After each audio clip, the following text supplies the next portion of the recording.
साथियों, आप सभी का स्वागत है। आज हम सुप्रीम कोर्ट की बात करते हैं, सर्वोच्च न्यायालय पढ़ते हैं और सर्वोच्च न्यायालय में सर्वोच्च न्यायालय के गठन से लेकर उसके क्षेत्राधिकार से लेकर वो सारी चीजें आज की क्लास में समेटते हैं। सर्वोच्च न्यायालय, सुप्रीम कोर्ट।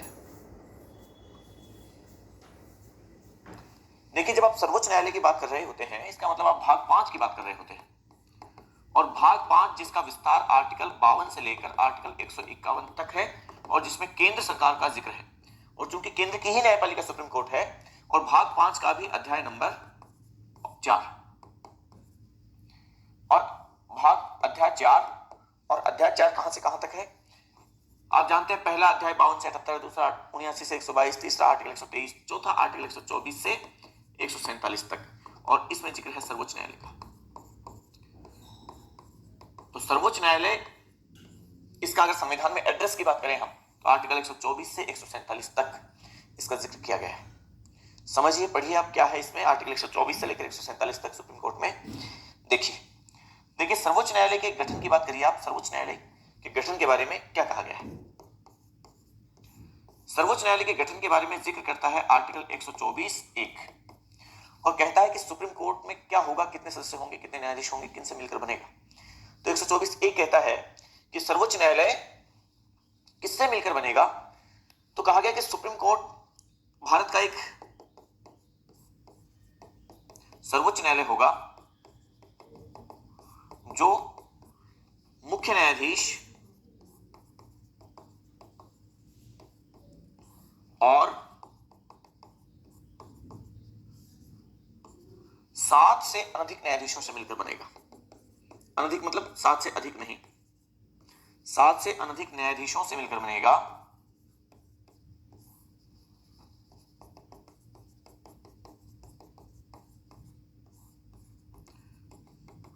जब तक कि संसद विधि द्वारा या विधि द्वारा इनकी संख्या अधिक विहित ना कर दे, या अगर सरल शब्दों में समझें, जब तक कि संसद विधि द्वारा इनकी संख्या बढ़ा ना दे। चाहे सरल शब्दों में कहें तो आप ये समझ लीजिए कि इनकी संख्या बढ़ा ना दे, ये समझ लीजिए। तो बात यह है कि भारत में एक सुप्रीम कोर्ट होगा जिसमें क्या होंगे, एक तो होगा मुख्य न्यायाधीश और 7 से अनधिक न्यायाधीश, मतलब 7 अन्य न्यायाधीश, 7 से अधिक न्यायाधीश नहीं होंगे।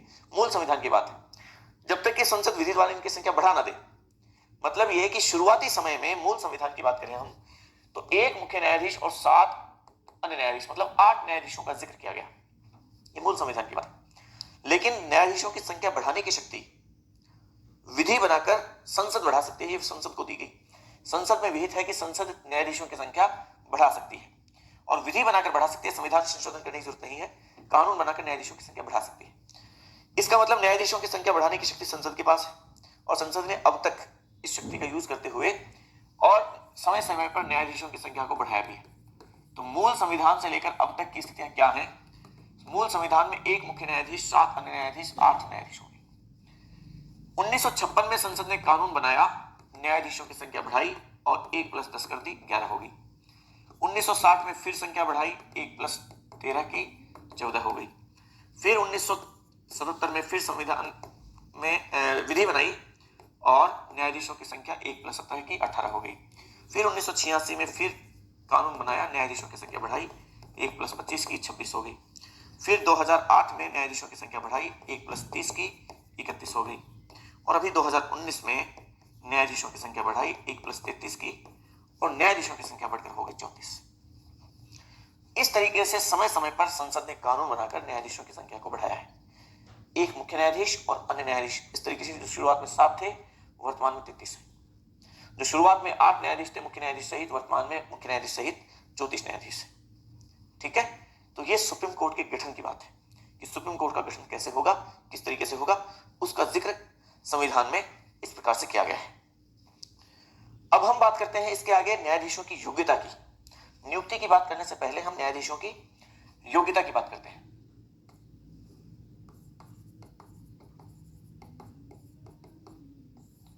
न्यायाधीशों की योग्यता, और योग्यता का जिक्र किया गया अनुच्छेद 124(3). आर्टिकल 124(3) योग्यता की बात करता है। 124(3) कहता है कि न्यायाधीशों की योग्यता क्या होगी? सुप्रीम कोर्ट के न्यायाधीशों की केवल 2 ही योग्यताओं का जिक्र किया गया। एक ये कि वह भारत का नागरिक हो। एक्चुअल में स्टूडेंट्स की दिक्कत यह है कि उनको 3 या 4 योग्यताओं का भ्रम होता है, लेकिन योग्यताएं 2 ही है। एक योग्यता तो ये होनी चाहिए, और दूसरी योग्यता में 3 ऑप्शन है। तीनों का पूरा होना जरूरी नहीं है, तीनों में से कोई सी भी एक पूरी हो, 3 में से कोई एक।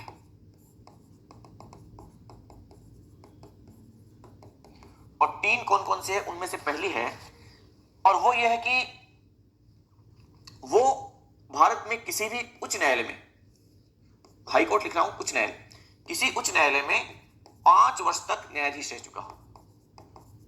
किसी भी एक या एक से अधिक उच्च न्यायालयों में निरंतर 5 वर्ष तक न्यायाधीश रह चुका हो। ये अगर पूरी नहीं करता तो कोई बात नहीं है, या लिख रहा हूं, मतलब दूसरा ऑप्शन भी हो सकता है, ये नहीं तो वो किसी उच्च न्यायालय में 10 वर्ष तक निरंतर क्या रह चुका हो? अधिवक्ता रह चुका हो। और अगर ये भी नहीं तो या तीसरा ऑप्शन कि राष्ट्रपति की नजर में वो क्या हो? पारंगत विधिवेता हो, पारंगत कानूनविद हो, विख्यात कानूनविद हो, कानून का गहरा जानकार हो। ये 3 योग्यताएं दी गई। दूसरी योग्यता में 3 में से कोई सी भी एक पूरी करे, मतलब इन 2 योग्यताएं हैं, 3 में से कोई सी भी एक, एक दूसरे 3 में से कोई सी भी एक। तो इस तरीके से आपको योग्यताएं ध्यान रखनी है आर्टिकल 124(2) में। ठीक है, देखिए हम इसके आगे बात करते हैं न्यायाधीशों की नियुक्ति की। न्यायाधीशों की नियुक्ति की जहां तक बात है, हम पहले न्यायाधीशों की नियुक्ति की बात करते हैं, फिर मुख्य न्यायाधीश की नियुक्ति की बात करते हैं।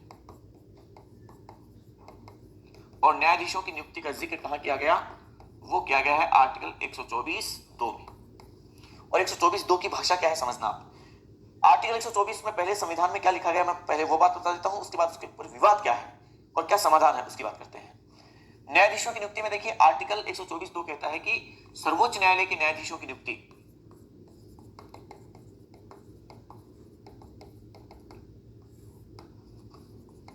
कौन करेगा? सर्वोच्च न्यायालय के न्यायाधीशों की नियुक्ति राष्ट्रपति करेगा। और किसकी सलाह से करेगा? तो राष्ट्रपति सलाह लेगा। किसकी सलाह से करेगा? तो सलाह बताइए किस किसकी? सर्वोच्च न्यायालय या उच्च न्यायालय। समझना आप, सुप्रीम कोर्ट के भी हो सकते हैं, हाई कोर्ट के भी हो सकते हैं। सुप्रीम कोर्ट या हाई कोर्ट, सर्वोच्च न्यायालय या हाई कोर्ट के, उच्च न्यायालय के ऐसे न्यायाधीश जिनसे सलाह लेना, ऐसे न्यायाधीश जिनसे सलाह लेना राष्ट्रपति उचित समझे, जिनसे सलाह लेना उचित समझे। कौन उचित समझे? राष्ट्रपति। ऐसे न्यायाधीशों की सलाह के आधार पर न्यायाधीशों की नियुक्ति, सुप्रीम कोर्ट के न्यायाधीशों की नियुक्ति राष्ट्रपति ऐसे न्यायाधीशों की सलाह के आधार पर करेगा, सुप्रीम कोर्ट और हाई कोर्ट के ऐसे न्यायाधीशों की सलाह के आधार पर करेगा जिनसे सलाह लेना वो उचित समझे, ये कहा गया। लेकिन सुप्रीम कोर्ट के मुख्य न्यायाधीश के अलावा अगर किसी न्यायाधीश की नियुक्ति करनी है तो हम अलावा की बात कर रहे हैं। तो इसमें खास बात यह लिखी गई कि सर्वोच्च न्यायालय के मुख्य न्यायाधीश की सदैव सलाह ली जाएगी। मुख्य न्यायाधीश की सलाह आवश्यक है, यह लिखा गया इसमें आर्टिकल 124(2) में कि मुख्य न्यायाधीश के अलावा अगर किसी न्यायाधीश की, हम अलावा की बात कर रहे हैं, मुख्य न्यायाधीश तो आगे करेंगे, तो फिर मुख्य न्यायाधीश की सलाह आवश्यक होगी। ये एक बात और कही गई है। तो जब न्यायाधीशों की नियुक्ति की बात करते हैं तो आपके सामने 2 ही बातें स्पष्ट है। एक बात तो यह स्पष्ट है कि राष्ट्रपति नियुक्ति करेगा, और दूसरी बात यह स्पष्ट है कि मुख्य न्यायाधीश की सलाह उसमें जरूरी होगी।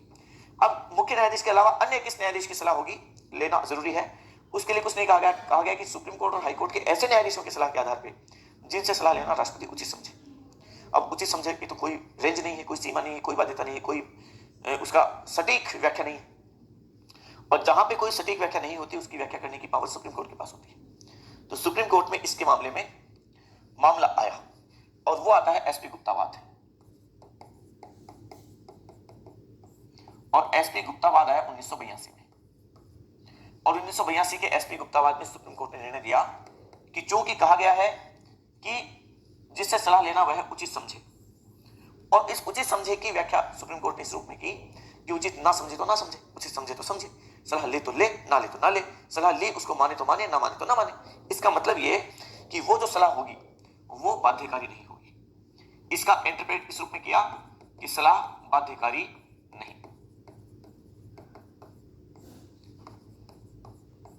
इस रूप में सुप्रीम कोर्ट ने इंटरप्रेट किया। फिर एक केस और आया, देखिए 3 केस आए। पहला केस, दूसरा केस कौन सा है? Advocates on record case. Advocates on record वाद 1993। और इस केस में सुप्रीम कोर्ट ने क्या निर्णय दिया? इस केस में सुप्रीम कोर्ट ने निर्णय दिया कि पहली बात तो ये कि सलाह होगी वो बाध्यकारी होगी, एक बात तो ये। दूसरी बात ये कही गई कि देखिए इसमें एक बात स्पष्ट है, जो आर्टिकल 124(2) है उसमें नियुक्ति जो की जाएगी उसमें एक बात स्पष्ट की गई है, और वो मुख्य न्यायाधीश की बात स्पष्ट की गई कि मुख्य न्यायाधीश से सलाह लेना जरूरी होगा। बाकी तो किससे होगा वो तो अलग बात है, लेकिन एक व्यक्ति को तो स्पष्ट किया ही गया। तो इसकी व्याख्या इस रूप में की गई कि देखिए राष्ट्रपति जो नियुक्ति करेगा वो सर्वोच्च न्यायालय के मुख्य न्यायाधीश से तो सलाह लेगा ही लेगा, लेकिन मुख्य न्यायाधीश जो राष्ट्रपति को सलाह देगा उससे पहले मुख्य न्यायाधीश भी 2 लोगों से सलाह लेगा। और वो 2 कौन कौन लोग? वो 2 वरिष्ठतम न्यायाधीश, 2 वरिष्ठतम न्यायाधीशों से सलाह लेगा। तो वरिष्ठतम जज होंगे 2, जो सबसे सीनियर मोस्ट, उन 2 से सलाह लेगा मुख्य न्यायाधीश। लेकिन खास बात यह कि जो ये मुख्य न्यायाधीश राष्ट्रपति को सलाह दे रहा है, ये 2 तो न्यायाधीश को दे रहे हैं और मुख्य न्यायाधीश भी राष्ट्रपति को देगा। तो मुख्य न्यायाधीश द्वारा राष्ट्रपति को दी गई सलाह वो इन 2 वरिष्ठतम न्यायाधीशों द्वारा दी गई सलाह से भिन्न हो सकती है। समझना आप, इन 2 ने जो न्यायाधीश को सलाह दी, अब मुख्य न्यायाधीश द्वारा तो राष्ट्रपति को सलाह दी जाएगी वो उनके द्वारा दी गई सलाह से भिन्न हो सकती है। मतलब ये 2 चाहे किसी का भी नाम सुझाव जाए, मुख्य न्यायाधीश किसी अन्य तीसरे का नाम सुझा सकता है राष्ट्रपति को, और मुख्य न्यायाधीश द्वारा जो राष्ट्रपति को सलाह दी जाएगी वो बाध्यकारी होगी। ये तो बाध्यकारी है। और इसका मतलब ये हुआ कि इन दोनों ने जो मुख्य न्यायाधीश को दी ये बाध्यकारी नहीं होगी, ये तो बाध्यकारी नहीं है लेकिन ये बाध्यकारी है। इसका मतलब ये हुआ कि न्यायाधीशों की नियुक्ति में अब मुख्य भूमिका में कौन आ गया? मुख्य न्यायाधीश आ गया, क्योंकि ये जो सलाह राष्ट्रपति को देगा वो बाध्यकारी ही होगी, राष्ट्रपति उसी को नियुक्त करेगा। तो मुख्य भूमिका में ये इसलिए आ गया क्योंकि ये उन दोनों की सलाह को मानने के लिए बाध्य नहीं है। तो अब यहां पर इस केस में सुप्रीम कोर्ट के न्यायाधीशों की नियुक्ति राष्ट्रपति करेगा, लेकिन मुख्य भूमिका मुख्य न्यायाधीश की होगी। और जब यहां इसकी मुख्य भूमिका हुई तो ऐसी स्थिति में इसके बाद में इस तरीके से नियुक्ति होने लगी। तो तीसरा केस और आया एक, और तीसरा केस आता है जजेस वाद, जजेस केस 1998, 1998 का जजेस वाद है। और 1998 के इस जजेस वाद में सुप्रीम कोर्ट ने क्या निर्णय दिया? इसमें एक निर्णय देते हुए कहा कि देखिए हमें मुख्य न्यायाधीश को जो भूमिका दे रहे हैं ठीक है, अपनी जगह कोई दिक्कत नहीं है, लेकिन न्यायाधीशों की नियुक्ति में हमें मुख्य न्यायाधीश के साथ साथ उन न्यायाधीशों की सलाह को भी ध्यान में रखना चाहिए जो आगे मुख्य न्यायाधीश बनने वाले हैं। क्योंकि मुख्य न्यायाधीश तो कितने समय तक रहेगा? साल, 2 साल, 3 साल। उसके बाद में आगे वाले ही तो लोग मुख्य न्यायाधीश बनेंगे, और जो नियुक्ति की जा रही है न्यायाधीश की उसे उन लोगों के साथ ही तो काम करना है। तो उनकी भूमिका भी महत्वपूर्ण होनी जरूरी है, केवल इसकी नहीं होनी चाहिए। तो यहां पे रखा गया कि राष्ट्रपति नियुक्ति करेगा, तो राष्ट्रपति किसकी सलाह के आधार पर करेगा? यहां ये 5 न्यायाधीशों की सलाह के आधार पर करेगा। और 5 न्यायाधीशों में कौन कौन आए? 5 न्यायाधीशों में एक मुख्य न्यायाधीश प्लस 4 वरिष्ठतम न्यायाधीश, इन 5 न्यायाधीशों की सलाह के आधार पर करेगा। इसका मतलब ये क्या हुआ? इसका मतलब ये हुआ कि ये जो 5 न्यायाधीश हैं, एक खास बात और लिखी गई कि किसी भी ऐसे व्यक्ति के नाम पर विचार नहीं किया जाएगा जिस पर इनमें से कोई भी 2 न्यायाधीश सहमत नहीं। कोई भी 2 न्यायाधीश यदि असहमत हैं तो उसके नाम पर विचार नहीं किया जाएगा। इसका मतलब केवल मुख्य न्यायाधीश की ही भूमिका नहीं रही, सभी न्यायाधीशों की भूमिका होगी, सभी न्यायाधीशों की जो सलाह है उसकी इंपोर्टेंस होगी। तो यहां पर केवल मुख्य न्यायाधीश ही मुख्य भूमिका में था, यहां 5 के 5 मुख्य भूमिका में एक जैसी स्थिति आ गई। तो एक मुख्य न्यायाधीश और 4 वरिष्ठ न्यायाधीश, ये आपको विशेष तौर पर ध्यान रखना है न्यायाधीशों की नियुक्ति में। उसके बाद से हमारे यहां ये स्थिति लागू हो गई। लेकिन हुआ क्या? हुआ ये कि 2014 में जब एनडीए की सरकार आई, बीजेपी सरकार आई 2014 में, तो हमारे यहां 99वां संविधान संशोधन किया गया। और 99वां संविधान संशोधन करके 2014 में सबसे पहला काम ये किया गया कि न्यायपालिका में हस्तक्षेप करने की कोशिश की गई, न्यायाधीशों की नियुक्ति में सरकार की भागीदारी को शामिल करने की कोशिश की गई कि न्यायाधीशों की नियुक्ति में सरकार की भूमिका को इसमें घुसाने की कोशिश की गई। ये हस्तक्षेप कार्यपालिका का न्यायपालिका में करने की कोशिश की गई, जिसके तहत अब न्यायाधीशों की नियुक्ति राष्ट्रपति करेगा, लेकिन राष्ट्रपति अब न्यायाधीशों की नियुक्ति न्यायाधीशों की सलाह से नहीं करेगा, बल्कि राष्ट्रीय न्यायिक नियुक्ति आयोग की सलाह से करेगा। एक आयोग की सलाह से करेगा, राष्ट्रीय न्यायिक नियुक्ति आयोग। और इस राष्ट्रीय न्यायिक नियुक्ति आयोग में कितने सदस्य होंगे? 6 सदस्य होंगे। और ये 6 सदस्य कौन कौन होंगे उसमें शामिल किया गया। इन 6 सदस्यों में पहला सदस्य होगा वो सुप्रीम कोर्ट का मुख्य न्यायाधीश CJI, chief justice of India, Bharat का मुख्य न्यायाधीश। दूसरा सुप्रीम कोर्ट का वरिष्ठतम न्यायाधीश। तीसरा सदस्य भी वरिष्ठतम न्यायाधीश। चौथा सदस्य भारत सरकार का विधि मंत्री। पांचवा सदस्य कोई मनोनीत सदस्य, विख्यात सदस्य जिसका मनोनयन किया जाएगा। और छठा सदस्य भी मनोनीत सदस्य। ये 6 सदस्य समिति, वो जो राष्ट्रीय न्यायिक नियुक्ति आयोग, राष्ट्रीय न्यायिक नियुक्ति आयोग, 6 सदस्य होंगे। और ये आयोग राष्ट्रपति से सिफारिश करेगा न्यायाधीशों की नियुक्ति में। और ऐसे किसी व्यक्ति के नाम पर विचार नहीं किया जाएगा जिसमें इन 6 में से कोई भी 2 सदस्य अगर असहमत हैं, तो ऐसे व्यक्ति के नाम पर विचार नहीं किया जाएगा। ये बात रखी गई। तो देखिए, अब यहां पर इन 3 सदस्यों पर कोई दिक्कत नहीं थी, लेकिन विधि मंत्री, भारत सरकार का कानून मंत्री जो कार्यपालिका में मंत्री है, कार्यपालिका का सदस्य, उसकी भूमिका इसमें शामिल कर ली गई। एक बात, इस पे ऑब्जेक्शन। फिर इन 2 जो मनोनीत व्यक्ति हैं, 2 मनोनीत कौन होंगे? तो ये बात की गई कि इनका मनोनयन एक ऐसी समिति के माध्यम से किया जाएगा जिस समिति में 3 सदस्य होंगे। 3 सदस्य कौन होंगे? एक तो प्रधानमंत्री होगा, दूसरा भारत सरकार सुप्रीम कोर्ट का मुख्य न्यायाधीश, और तीसरा लोकसभा में विपक्ष का नेता। अब देखिए, राजनीति से संबंधित लोग हैं जो इन 2 लोगों की मनोनीत कर रहे हैं। सीधी बात है, सरकार के 2 लोग होंगे, और सरकार के ये जो 3 लोग होंगे, एक विधि मंत्री, 2 मनोनीत सदस्य। और कहा गया कि ऐसे किसी व्यक्ति के नाम पर विचार नहीं किया जाएगा जिसमें कोई 2 सदस्य असहमत हो। तो इसका मतलब इनकी सहमति के बगैर किसी न्यायाधीश की नियुक्ति की ही नहीं जा सकती। सरकार की भूमिका होगी इसमें। राजनीति की भूमिका न्यायपालिका की न्यायाधीशों की नियुक्ति में होगी। और जब सरकार की भूमिका होती है तो सीधी बात है कि न्यायपालिका की स्वतंत्रता वो खतरे में पड़ती है, निष्पक्षता खतरे में पड़ती है। क्योंकि अब ऐसे लोगों को के न्यायपालिका में आने की संभावना बढ़ी जो कि सरकार के पक्षपात, सरकार से संबंध रखते हो, जो पक्षपातपूर्ण है, जो ये समझिए कि ऐसे न्यायाधीश जो कि सरकार के हितों का संरक्षण करते हो। ऐसी संभावना बढ़ेगी। जब ऐसी संभावना बढ़ेगी तो न्यायपालिका की स्वतंत्रता और न्यायपालिका की निष्पक्षता वो खतरे में पड़ जाएगी। कोर्ट में चुनौती दी गई 99वें संविधान संशोधन को और राष्ट्रीय न्यायिक नियुक्ति आयोग को। तो न्यायपालिका के निर्णय करते हुए इस 99वें संविधान संशोधन को क्या कर दिया? निरस्त कर दिया, और साथ ही राष्ट्रीय न्यायिक नियुक्ति आयोग को भी निरस्त कर दिया। असंवैधानिक ठहराते हुए पूरे को असंवैधानिक ठहराया अपनी न्यायिक पुनरावलोकन शक्ति के तहत। तो वर्तमान में न्यायाधीशों की नियुक्ति किस प्रणाली से होती है? इसी कोलेजियम सिस्टम से होते हैं, जो जजेस बाद निर्णय दिया गया 1+4 न्यायाधीशों की सलाह के आधार पर राष्ट्रपति द्वारा। ठीक है, इस तरीके से न्यायाधीशों की नियुक्ति। आप आगे समझिए मुख्य न्यायाधीश की नियुक्ति।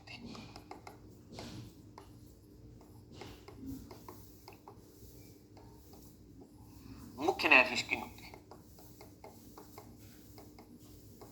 और इसका जिक्र भी किया गया है आर्टिकल 124(2) में कि न्यायाधीशों की नियुक्ति राष्ट्रपति सर्वोच्च न्यायालय अथवा उच्च न्यायालय के ऐसे न्यायाधीशों से सलाह के आधार पर करेगा जिनसे सलाह लेना वो उचित समझे। तो यहां चूंकि स्पष्टता नहीं है, तो हमारे यहां चलन ये हुआ शुरू से ही कि जो सबसे सीनियर मोस्ट जज है, सबसे सीनियर मोस्ट जज है, सीनियर मोस्ट वरिष्ठतम मतलब वरिष्ठतम न्यायाधीश को वरिष्ठता के आधार पर सुप्रीम कोर्ट का मुख्य न्यायाधीश बनाया जाएगा। शुरू से ऐसा होता रहा। अब तक 2 बार इस सिद्धांत का उल्लंघन हुआ है। पहली बार हुआ 1973 में, जब केशवानंद भारती केस के समय जो मुख्य न्यायाधीश थे 24 अप्रैल 1973 के दिन एमएन सीकरी, उनकी सेवानिवृत्ति के बाद मुख्य न्यायाधीश की दौड़ में जो वरिष्ठतम न्यायाधीश थे वो 3 न्यायाधीश तो शुरुआती न्यायाधीश थे। सबसे ऊपर जस्टिस सेलर थे, फिर जस्टिस हेगड़े थे, फिर जस्टिस ग्रोवर थे, और चौथे नंबर पे थे अजीत नाथ रे, जस्टिस A.N. रे। तो अजीत नाथ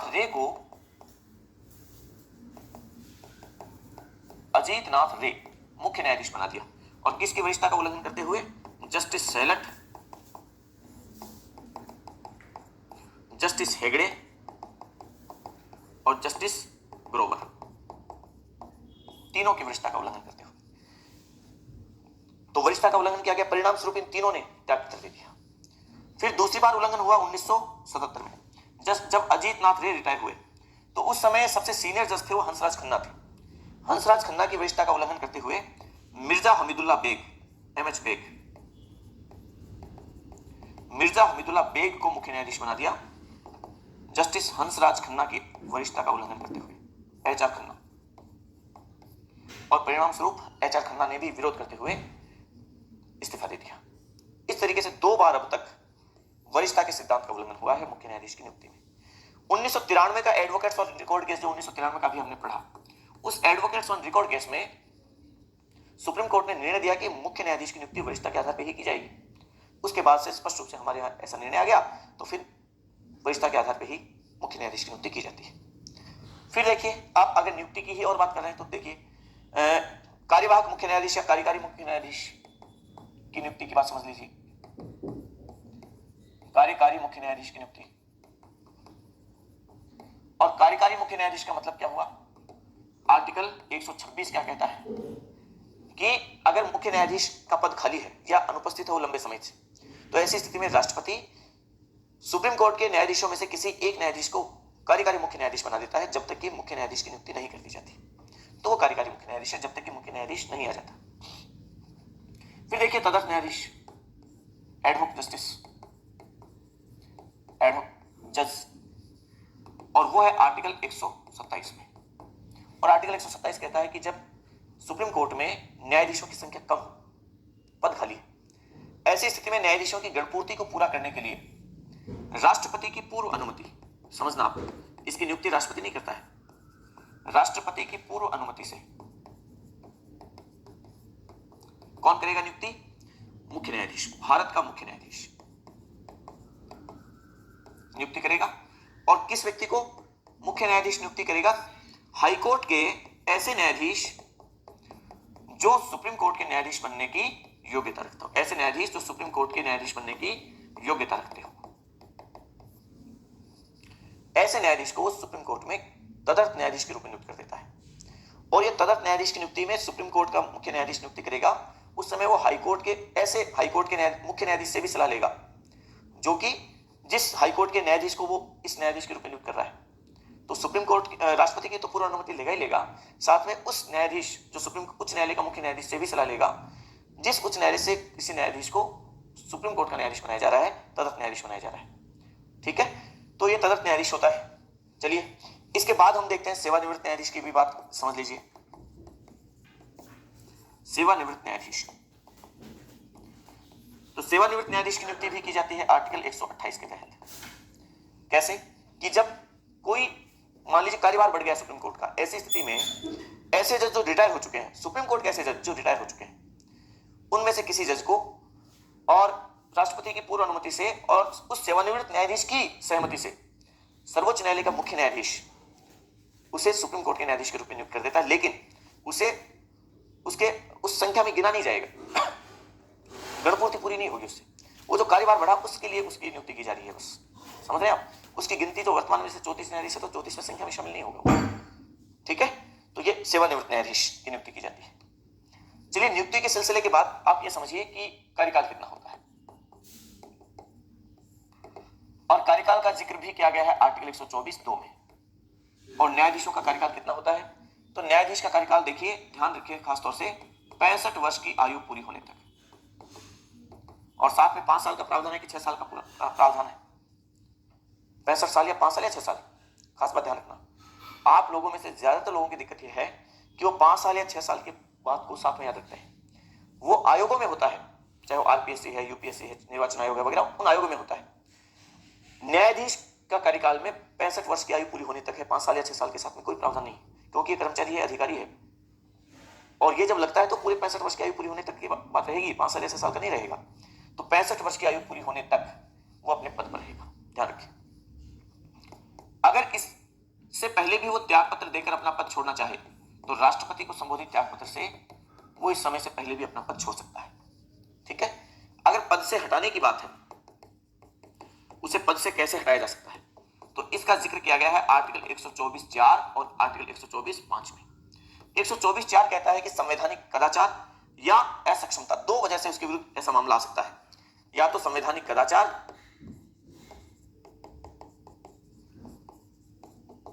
या फिर असक्षमता, असमर्थता, काम करने में वो समर्थ नहीं है। इन दो में से किसी एक वजह से उसके विरुद्ध किसी भी सदन में ऐसा प्रस्ताव लाया जा सकता है और अगर संसद के विशेष बहुमत से वो प्रस्ताव पारित हो गया तो उस आधार पर उसे हटाया जा सकता है। 124(5) कहता है और 124(5) ने कहा कि न्यायाधीशों को पद से हटाने के संबंध में संसद कानून बनाकर, विधि बनाकर और किसी भी प्रक्रिया का निर्धारण कर सकती है, प्रक्रिया बना सकती है। इस शक्ति के तहत 124(5) के तहत संसद ने कानून बनाया और न्यायाधीश जांच अधिनियम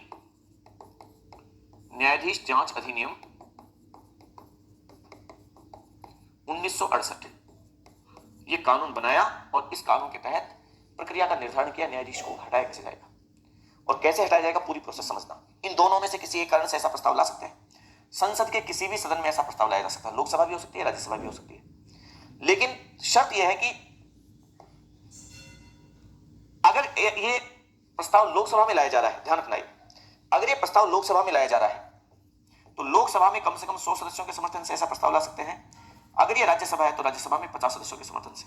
जबकि राष्ट्रपति के विरुद्ध प्रस्ताव लाया जा रहा था वो किसी भी सदन के 1/4 सदस्यों के समर्थन से। यहां लोकसभा में 100 सदस्य, राज्यसभा में 50 सदस्य। खास बात यह है कि 14 दिन की पूर्व सूचना देनी जरूरी है और इससे भी खास बात एक और शर्त है। राष्ट्रपति में 2 ही शर्तें थी केवल।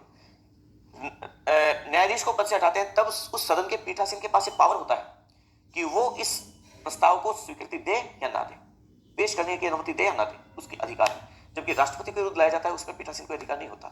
पीठासीन ने यदि इसे स्वीकृति दे दी तो अब पीठासीन क्या करेगा, एक 3 सदस्यीय समिति की नियुक्ति करेगा और वो 3 सदस्यीय समिति न्यायाधीश पर लगे आरोपों की जांच करता है। और इन 3 सदस्यीय समिति में कौन लोग होंगे, एक तो सर्वोच्च न्यायालय का मुख्य न्यायाधीश या फिर अन्य न्यायाधीश। सर्वोच्च न्यायालय का मुख्य या फिर अन्य न्यायाधीश होगा। दूसरा होगा किसी उच्च न्यायालय का मुख्य न्यायाधीश और तीसरा होगा कोई पारंगत विधिवेत्ता।